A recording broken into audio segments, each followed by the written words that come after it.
Welcome back to Sacred Arc, a podcast about life, loss, and the soul in between. I'm Kimberley, intuitive grief guide, death doula, licensed esthetician, and whether I wanted to be or not, a lifelong student of grief. One of the things I hear most from grieving people is some version of this question. Where was God? Sometimes it's spoken out loud, sometimes it's whispered privately. Sometimes it's never spoken at all, but it lives underneath the surface, especially after devastating loss.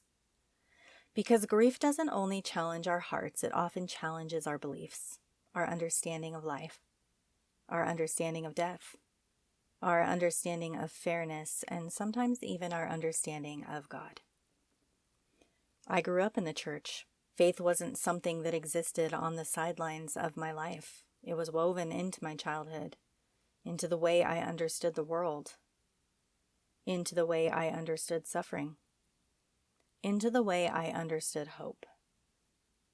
And after my mom died, I actually found myself growing closer to spirituality, not farther away. I searched for signs. I searched for connection.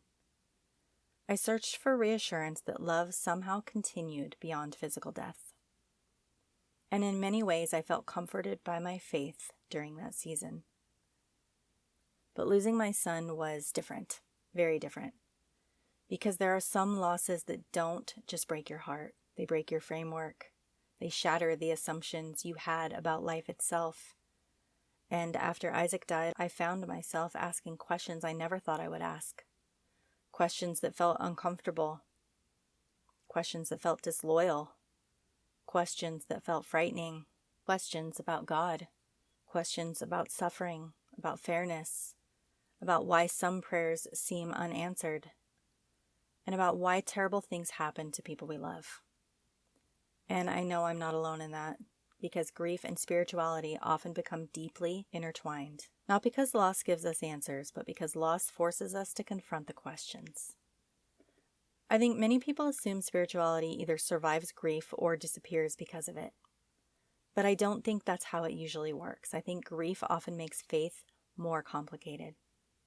Before loss, many beliefs can feel theoretical, comforting, predictable. But after loss, those same beliefs often become personal. And personal beliefs are harder. Because suddenly you're not just discussing suffering as an idea, you're living it. You're not talking about loss in the abstract, you're waking up inside of it every single day. And that changes the conversation. Questions that once felt philosophical suddenly become urgent. Questions like, why did this happen? Why wasn't my loved one protected? Why wasn't my prayer answered? What happens after death? Will I see them again? Or does any of this have meaning? And sometimes the hardest spiritual journey isn't finding answers. It's learning how to live with uncertainty. One memory that comes back to me often happened just a few months before my son died. My parents were visiting, and my dad became very focused on whether Isaac had accepted Jesus and whether he was saved. He wanted reassurance that Isaac would go to heaven. And I remember feeling incredibly uncomfortable, not because my dad was trying to be hurtful. I think underneath it was fear and love, and his own beliefs about what happens after we die. But at the time, it felt invasive. It felt like pressure. And honestly, it felt like religion was being placed onto my son in a moment when that wasn't what either of us wanted to focus on. I remember telling him that Isaac had been baptized when he was younger, but I also remember feeling frustrated and extremely protective. Looking back now after losing my son, I think that moment stayed with me for a lot of reasons. Partly because it highlighted how differently people approach spirituality. Partly because it revealed how much fear exists around death, and also because it brought up something I've wrestled with for much of my own personal life. As I mentioned, I grew up in the church, and while there were beautiful parts of that experience, there were also moments where the people teaching Christianity to me didn't always embody the compassion, humility, and love they preached. And I think many people have experienced something similar. Not necessarily losing faith in God, but becoming confused by the people representing that faith. After my son died, I found myself thinking about that conversation differently. because suddenly the question wasn't theoretical anymore. It wasn't, what do you believe happens after death? It was, what happened to my son? And those are very different questions. I think one of the most misunderstood experiences in grief is anger, especially anger directed toward God. Many people feel ashamed of it, as though questioning somehow means they're failing spiritually, as though doubt means their faith wasn't strong enough. But throughout human history, people have wrestled with God, argued with God, questioned God, cried out in anger and confusion. And I think grief often strips away performative faith, the faith we think we're supposed to have, and leaves us face to face with the faith we actually have. For me, there were moments where I felt disconnected, moments where prayers felt hollow, moments where I wasn't looking for comforting answers, I was looking for honesty. Because when your child dies, simple explanations often stop working. Because one thing I think people who haven't experienced child loss sometimes struggle to understand is how certain spiritual phrases can feel comforting from the outside and devastating from the inside.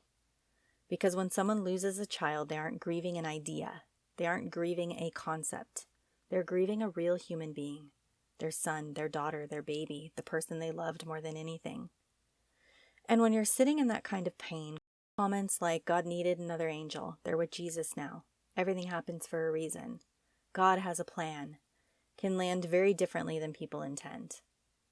Because in those moments, many grieving parents aren't looking for an explanation. They're not looking for theology. They're not looking for a lesson. They're looking for their child.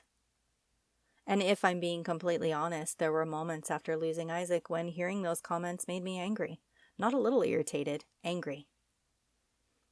Because when your child dies, the idea that God needed them can almost feel insulting. My immediate thought was, why would an all-powerful God need my son? Why would a loving God need to take someone else's child? Why would any plan require this much suffering? What is the lesson in this much suffering? And I think many grieving parents have thought like that, even if they don't always feel safe saying it out loud. There can be moments where someone says they're in a better place, and internally you're thinking, maybe, but I still wanted them here. Because what grieving people often want isn't a better explanation. They want another conversation, another hug, another birthday, another ordinary Tuesday. And I think we have to create more space for that honesty. Because anger after child loss or after loss in general is not evidence of weak faith. It's evidence of deep love colliding with devastating pain. One thing I've come to believe in is that anger and faith are not opposites. In fact, many of the most spiritual people throughout history wrestled with God because relationships involved honesty, and grief often strips away the polite answers we think we're supposed to give. After losing my son, there were moments where I didn't want another inspirational quote. I didn't want another explanation. I didn't want another person trying to make tragedy sound meaningful. I wanted someone to simply acknowledge, this is awful. This shouldn't have happened. I'm so sorry. And honestly, sometimes that is the most spiritual response of all. Not explaining suffering, not fixing suffering, just being willing to sit beside someone in it. And I think this brings us to something important, something I don't hear discussed enough: spiritual bypassing. Spiritual bypassing happens when spirituality is used to avoid pain instead of move through it. These are those phrases we so often hear that I've mentioned before. Everything happens for a reason. They're in a better place. God needed another angel. You should trust God's plan. It was meant to be. And while those statements are often offered with good intentions, they can sometimes leave grieving people feeling unheard, because grief isn't a problem to solve. It's an experience to survive. Sometimes people don't need explanations. Sometimes they need presence. Sometimes they don't need someone to tell them why something happened. They need someone willing to sit beside them and admit, this is heartbreaking and it sucks. I think one of the healthiest spiritual lessons grief taught me is that faith doesn't require pretending the pain doesn't exist. In fact, authentic spirituality often asks us to tell the truth about pain, not bypass it, not sugarcoat it, not rush past it, but tell the truth. One thing that did shift for me after loss was becoming more open to experiences I might once have dismissed, dreams, coincidences, moments that felt meaningful, signs that seemed impossible to ignore. Now, whether someone interprets those moments spiritually, psychologically, or symbolically isn't really the point. What matters is the comfort and connection people sometimes experience through them. Another thing I strongly believe in is that grieving people often continue relationships with those they've lost, not physically, but emotionally, spiritually, through memory, through ritual, through moments of connection. And while those experiences may look different for everyone, I think they remind us that love doesn't simply disappear, and neither does energy. One thing grief eventually taught me is that meaning and explanation are not always the same thing. Sometimes we spend years trying to understand why something happened, and sometimes that answer never comes. But meaning can still emerge, not from the loss itself, but from how we carry it, how we grow around it, how we love through it, how we allow it to shape our compassion, our priorities, our understanding of other people.